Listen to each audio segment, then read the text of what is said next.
Hi guys, welcome back to வாழ்க்கை தினசரி வீடியோக்கள். இன்னைக்கு நம்ம சேனலில் எதை பற்றி பார்க்க போகிறோன்றதை தெரிஞ்சுக்கிறதுக்கு முன்னால் வாங்க வீடியோக்குள்ளே போகலாம். ஈசாலா கப் நமதே.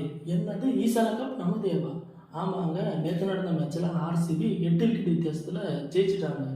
சரி, ஓகே, நம்ம டீட்டெயிலாக போவாங்க. டாஸ் ஜெயிச்ச டிசி நாங்கள் ஃபஸ்ட்டு பேட் பண்ணிக்கிறோம் அப்படின்னு சொல்லிட்டு பேட்டிங்கை ஸ்டார்ட் பண்ணாங்க.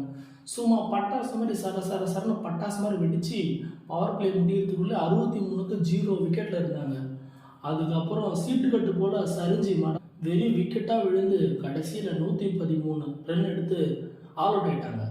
அதுக்கப்புறம் ஆர்சிபி இறங்கி வேகமாக ஃபாஸ்ட்டாக ரன் அடிப்பாங்கன்னு பார்த்தாக்கா அவங்களும் ஸ்டார்ட் ஆகாத வண்டி மாதிரி ஸ்லோவாக ஸ்டார்ட் பண்ணி கடைசியில் 19.3 ஓவர் வரைக்கும் சேரோட நுணுக்கி வர வரைக்கும் உட்கார வச்சு நம்மளை ஜெயிக்க வச்சு ட்ராஃபியை எடுத்துட்டாங்க.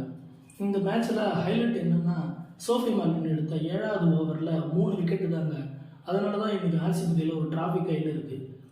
இது எப்படியோ ஆர்சிபிக்கு பல வருஷ கனவு ஐபிஎல்லில் வந்துட்டு கப் எடுக்கணும்னு சொல்லி அது உமன்ஸ் ஐபிஎல்லாச்சும் அந்த கப் எடுத்திருக்காங்க. இந்த வீடியோ உங்களுக்கு பிடிச்சிருந்தா லைக் பண்ணுங்கள், கமெண்ட் பண்ணுங்கள், ஷேர் பண்ணுங்கள், மறக்காமல் சப்ஸ்கிரைப் பண்ணுங்கள்.